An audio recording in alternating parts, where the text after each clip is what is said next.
ସମାଜ ଜ୍ଞାନ ଅଧିକ ଥିଲା ଲୋକଙ୍କର। ସେତେବେଳେ ଲୋକ ଯାହାର ଜ୍ଞାନ ଅଧିକ ତାକୁ ସମ୍ମାନ ଦଉଥିଲେ। ନାଇଁ, ଯାହାର ଜ୍ଞାନ ଅଧିକ ତ ସେଟା ମଧ୍ୟ ଜାଣି ଅଛି, ଯାହାର ଏକ୍ସପିରିଏନ୍ସ ଅଧିକ, ଯାହାର ଯେତେ ଅନୁଭବ ସତ୍ୟର, ସେ ସେତେ ମହାନ ଥିଲା। ଏବେ କ'ଣ, ଯିଏ ଯେତେ ଗୁଟେଇଛି ସଂସାରକୁ ସେ ସେତେ ମହାନ ହେଇଛି। ଯିଏ ଯେତେ ସବୁ ସଂଗ୍ରହ କରିକି ରଖିଛି ଲୋକ ତାକୁ ବଡ଼ ଲୋକ ବୋଲି ଭାବୁଛି। ସେମିତି ହେଲେ ଇଏ ଯୋଉ ଚାରିଆଡ଼େ ତ ସେତିକି ଜ୍ଞାନ ବଢ଼ିଲେ ଆମେ ଜଣେ ବୁଦ୍ଧ ପୁରୁଷକୁ ସମ୍ମାନ କରୁ। ଗୁରୁଦେବ କହୁଛନ୍ତି ସିଦ୍ଧି ପ୍ରବଚନରେ, ଜଣେ ମହାପୁରୁଷ, ଜଣେ ଭଗବତ ପ୍ରାପ୍ତି କରିଥିବା ଲୋକ, ତାଙ୍କୁ ଦେଖିଲେ ଆମ ଭିତରେ ଟିକେ ଭକ୍ତି ଭାବ ଉଦୟ ହୁଏ। ନାଇଁ, କିଏ ଯଦି କିଛି ପାଇଥିବେ ତାଙ୍କୁ ଦେଖିଲେ ଆମେ ଭକ୍ତି ଉଦୟ ହଉଛୁ। କିନ୍ତୁ ଜଣେ ମହାପୁରୁଷ ଭଗବାନଙ୍କୁ ଲାଭ କରିଛନ୍ତି, ନାଇଁ, ବାସ୍ତବ ସତ୍ୟକୁ ଯିଏ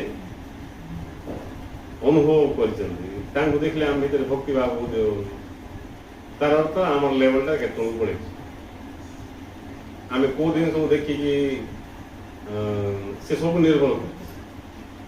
ଆମେ କ'ଣ ଦେଖିକି କାହାକୁ ଭକ୍ତି କରୁଛୁ, କାହାକୁ ଭଲ ପାଉଛୁ, କୋଉ ଜିନିଷରେ ଶ୍ରଦ୍ଧା ଅଛି, ଏ ସବୁ ଯାକ ନିରୂପଣ କରୁଛି ଆମ ଭିତରେ ବୋଧ କୋଉ ପ୍ରକାରର ଅଛି।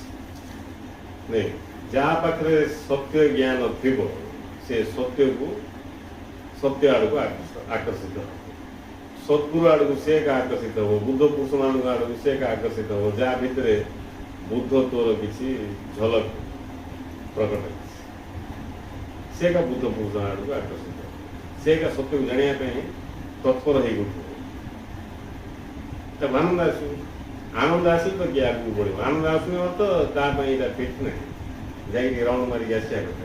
ଭଲ ଗୁରୁ କହିଲେ ବହୁତ ଇଏ ଦୁଃଖ ଅନ୍ତିନି, ଆଉ ଟିକେ ଭଲ ଭାବରେ ଦୁଃଖ ଭୋଗ କରିକି ଆସ।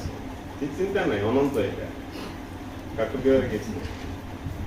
ତମେ ଅନନ୍ତ କାଳ ପର୍ଯ୍ୟନ୍ତ ଏଠି ଯୋଉଠି ରହିଲେ ରୁହ, ଏଠି ରହିବ କାଲି ଏଠି ରୁହ, ମାତ୍ର ପାଟି ବନ୍ଦ।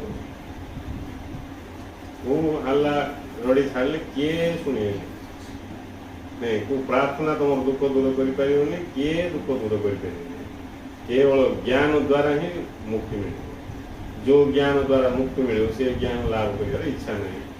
ତେଣୁ ଦୁଃଖ ସୁନିଶ୍ଚିତ, ଆଉ ସେ ଦୁଃଖ ମଧ୍ୟ କିଛି ଖରାପ ନାହିଁ, ତମକୁ ଠିକ୍ ବାଟକୁ ଆଣିବାକୁ। ଦୁଃଖ ମିଶା ଇଏ ଅବାଟରେ ପଳେଇଥିବା